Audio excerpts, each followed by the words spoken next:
La Biblia es uno de los libros más influyentes en la historia de la humanidad. Explora las grandes preguntas de por qué existimos.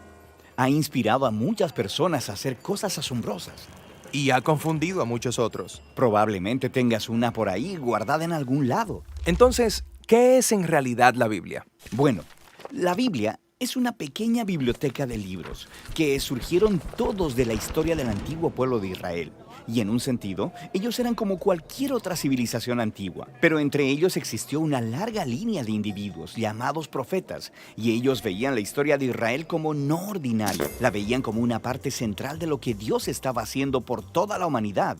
Y estos profetas eran genios literarios. ¿En serio? Sí, ellos usaban de manera experta el lenguaje hebreo para escribir narrativas épicas y poesía muy sofisticada. Eran maestros de la metáfora y de la narrativa y utilizaron estas técnicas para explorar las preguntas más complicadas de la vida acerca de la muerte y la vida, las luchas del ser humano. Así que hay muchos autores diferentes que contribuyeron en escribir este libro. Sí, y estos textos fueron producidos en un periodo de más de 1000 años, empezando con los orígenes de Israel en Egipto hasta su reino y su primer templo. Pero eventualmente fueron conquistados por los babilonios, quienes se los llevaron al exilio. Luego, en un momento crucial de su historia, muchos israelitas regresaron a su tierra, construyeron el segundo templo, reformaron su identidad, y es aquí cuando las escrituras judías empezaron a tomar la forma en que las tenemos hoy en día. Está bien, la Biblia judía. ¿Qué hay en ella? En hebreo se llama por un acrónimo conocido como Tanakh. La T es por Torah, a veces llamada la ley. Esto es, los primeros 5 libros con la historia del nacimiento de Israel. La N es por Nevi'im, una palabra hebrea para profetas. Y esta sección consiste de los libros históricos que cuentan la historia de Israel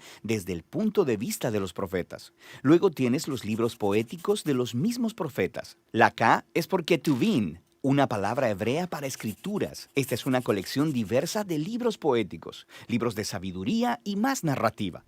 El pueblo judío cree que a través de todas estas obras literarias, Dios le habla a las personas. También hay otras escrituras judías que estaban siendo producidas durante el período del Segundo Templo. Sí, un grupo realmente diverso de textos, y estos también eran muy valorados en las comunidades judías. Y había debate en estos tiempos antiguos sobre si algunos de estos textos debían o no ser considerados como parte de sus escrituras. Así que hay muchos tipos distintos de textos escritos en un periodo de tiempo muy largo. ¿Por qué los juntaron en la forma en que lo hicieron? Todos estos textos juntos cuentan una historia épica sobre cómo Dios está trabajando a través de este pueblo para traer orden y belleza al caos de nuestro mundo. Y todo ello culmina en la esperanza de un nuevo líder, quien vendría y renovaría toda la creación. Y luego el Tanakh termina, y este líder nunca llegó. Así que es una obra escrita de manera experta, pero le falta el final. Exactamente. Luego, unos pocos siglos después, un profeta judío llamado Jesús de Nazaret entra en escena. Él decía que estaba continuando la historia del Tanakh. Así que Jesús hizo un montón de cosas geniales. Fue asesinado y sus seguidores decían que él había resucitado de los muertos. Sí, dijeron que Jesús era ese líder tan esperado, quien restauraría el mundo. Así que sus seguidores más tempranos, llamados apóstoles, compusieron nuevas obras literarias acerca de la historia de Jesús. Las llamaron Buenas Nuevas o Evangelios. Formaron un registro llamado Hechos acerca de cómo el movimiento de Jesús se extendió fuera de Israel, y luego hicieron circular cartas a diferentes comunidades de Jesús por todo el mundo antiguo. ¿Y ellos consideraban estos escritos como parte de las escrituras? Sí, los apóstoles escribieron todo esto como el cumplimiento de la historia épica que se encuentra en el Tanakh, y estaban continuando con el genio literario de la tradición judía. También creían que Dios le estaba hablando a su pueblo a través de estos textos, al igual que por las escrituras de Israel.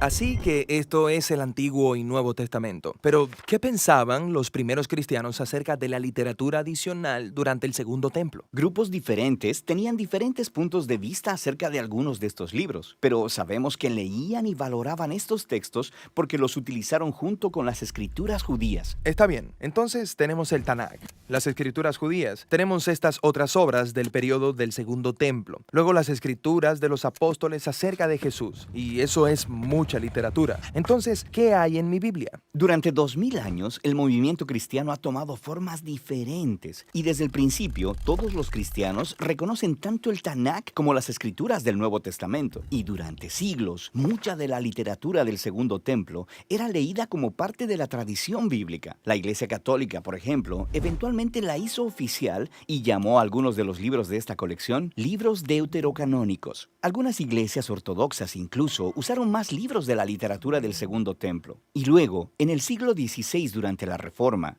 los cristianos protestantes quisieron regresar a las escrituras más antiguas de los profetas y apóstoles, así que solo aceptaron el Antiguo y Nuevo Testamento. Muy bien, creo que ahora entiendo. La Biblia hebrea es una colección de rollos escritos y recopilados a través de un periodo de 1000 años por los israelitas, escrita en hebreo. La primera traducción de importancia fue hecha en griego, llamada la Septuaginta. Esta traducción fue ampliamente usada por muchos de los seguidores de Jesús. Jesús declaró que la historia de la Biblia hebrea había llegado a su cumplimiento a través de él, y sus seguidores escribieron sobre esta declaración mediante una nueva colección de rollos llamados el Nuevo Testamento, escritos en griego. Estas dos colecciones vinieron a ser los escritos sagrados del cristianismo, la Biblia. A lo largo de los años han existido muchas traducciones de la Biblia. Aquí hay 3 importantes. La Vulgata Latina fue creada por la Iglesia Católica. La Biblia del Oso trajo la Biblia al español popular. Y la Biblia Reina Valera, que fue creada como una revisión de la Biblia del Oso. La Biblia completa está hoy traducida a más de 700 idiomas. El Nuevo Testamento por sí solo ha sido traducido a unos 1500 idiomas adicionales. Todo esto hace que la Biblia sea la obra literaria más traducida de la historia de la humanidad. Hay muchas traducciones de la Biblia. Entonces, ¿cuál deberías leer? En resumen, lee todas las que puedas, porque ninguna traduce todo perfectamente, porque todas las traducciones fueron diseñadas para diferentes propósitos, y usar diferentes traducciones te dará un entendimiento más completo. Cada traducción tiene 2 propósitos. Primero, la fidelidad a las palabras del lenguaje original, y segundo, la legibilidad en español convencional. Si pones ambas prioridades en un espectro, obtendrás las traducciones palabra por palabra aquí arriba y pensamiento por pensamiento aquí abajo. Las traducciones palabra por palabra tratan de imitar el lenguaje original y, por tanto, requieren que tú, como lector, hagas un mayor trabajo de interpretación. Las traducciones pensamiento por pensamiento hacen un mayor trabajo interpretativo al parafrasear lo que entienden que el texto significa, y la mayoría de las traducciones se encuentran en un término medio. Ahora, debes saber que ninguna traducción bíblica puede representar perfectamente el lenguaje original, porque no hay 2 lenguajes idénticos. Así que presta atención cuando ves diferencias entre las traducciones y trata de leer la mayor cantidad de Biblias diferentes que puedas. Hola, soy el pastor Moisés Díaz y este mes de septiembre estamos celebrando el mes de la Biblia. Qué gran bendición que podamos tener las palabras de nuestro Padre en un libro. Y es una gran bendición que podamos andarlas donde sea que estemos. Es una gran bendición de que no hay nadie que nos esté persiguiendo y condenando porque creemos en Dios y porque podemos leer la palabra de Dios. Podemos ver a través de su palabra cómo Él nos ama tanto. Cada historia, cada relato, podemos ver cómo su amor se desborda hacia nosotros y Él quiere estar cerca nuestro. Y es real, aún hoy Dios quiere estar cerca de ti. Así que cada vez que leas la Biblia, experimenta su amor, cómo Él quiere estar cerca tuyo, quiere ser partícipe de tu vida. Eso es lo que aprendemos en la palabra de Dios.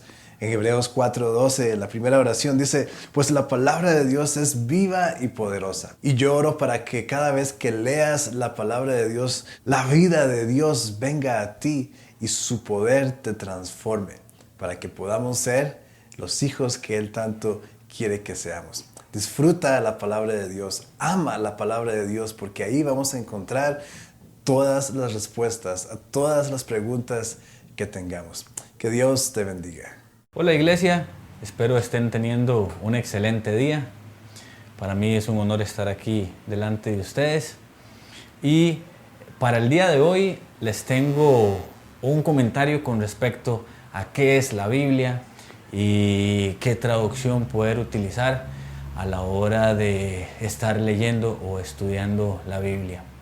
Bueno, a nivel personal, para mí la Biblia es un manual de vida en la cual encuentro no solamente la historia de la humanidad, sino también es un conjunto de reglas o de directrices, o más bien un conjunto de consejos en los cuales puedo basarme para poder tener una mejor calidad de vida.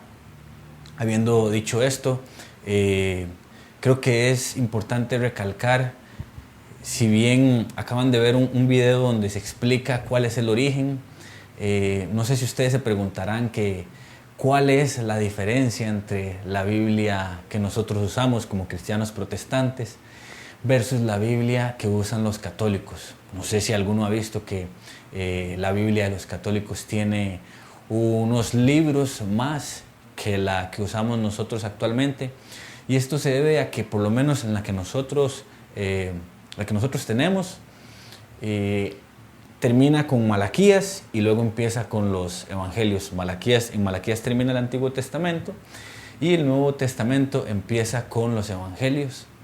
En este periodo hubo aproximadamente 400 años de oscuridad donde se considera, 400 años de silencio, donde se considera que Dios no habló más a su pueblo. Y es ahí donde entran en juego estos libros que la Biblia católica menciona, que sí, a pesar de que no los tenemos en nuestra Biblia, son libros históricos necesarios para entender un poco más el contexto en el cual crece y se desarrolla Jesús. Eso para que lo tengamos ahí presentes, y como congregación, como iglesia, como cristianos, considero que es muy, muy importante leer, o por lo menos tener un conocimiento básico de qué es lo que hay en esos libros. Y bien, habiendo dicho eso, ¿qué traducción usar a la hora de leer o estudiar la Biblia? En mi caso, yo considero que mínimo deberíamos de tener o de usar 2 traducciones. Para mí, la más cercana al griego, que es la traducción original, es la Reina Valera 1960.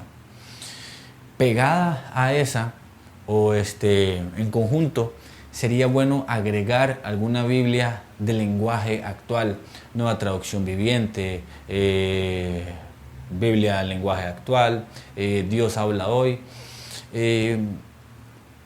Si no tienen idea de cuáles lenguajes pueden ser, nos pueden preguntar a nosotros, al pastor, que con mucho gusto les ayudaremos a buscar cuál sería en ese caso la mejor traducción. Pero sí, en resumen, como mínimo, a la hora de estar estudiando la Biblia, tener 2 traducciones. ¿Y por qué es esto importante? Porque como cristianos debemos conocer muy bien las bases en las cuales nuestra fe está cimentada. Espero que este video les sirva de mucho. Muchas gracias.